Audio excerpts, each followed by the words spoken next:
बिस्मिल्लाहिर्रहमानिर्रहीम। साडे चैनल मानो मिनी किचन नूं प्लीज़ लाइक ते सबसक्राइब कर दो, नाल घंटी दा बटन दबा दो। अज मैं बनावांगी अंब दा मिल्क शेक। अंब दा मिल्क शेक बनाना बहुत ही आसान। बिस्मिल्लाहिर्रहमानिर्रहीम। हुण मैं अंब नूं छिलांगी।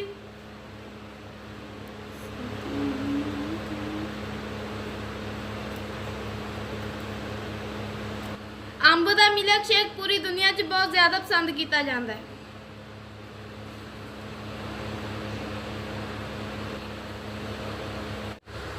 अल्हम्दुलिल्लाह अंब मैं छिले ने, हुण मैं इन्हां नूं कट के जग च पावांगी। बिस्मिल्लाहिर्रहमानिर्रहीम।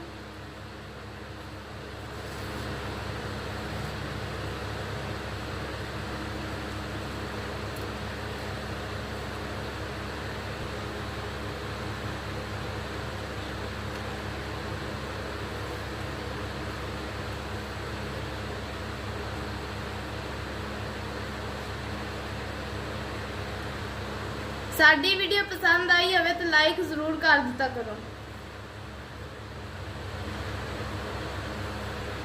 बिस्मिल्लाहिर्रहमानिर्रहीम। हुण मैं चीनी पावांगी। बिस्मिल्लाहिर्रहमानिर्रहीम। हुण मैं फ्रिज च दुध कढांगी।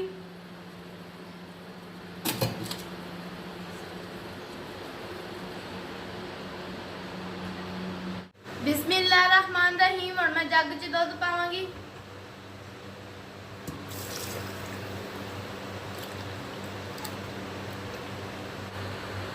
बिस्मिल्लाहिर्रहमानिर्रहीम। हुण मैं मशीन चलावांगी।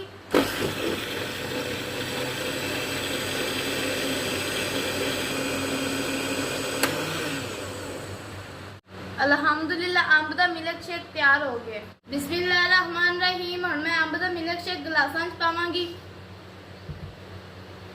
साडे चैनल मानो मिनी किचन प्लीज़ लाइक ते सबसक्राइब कर दो, नाल घंटी दा बटन दबा दो। वीडियो पसंद आई हो तो कमेंट करके जरूर दसो।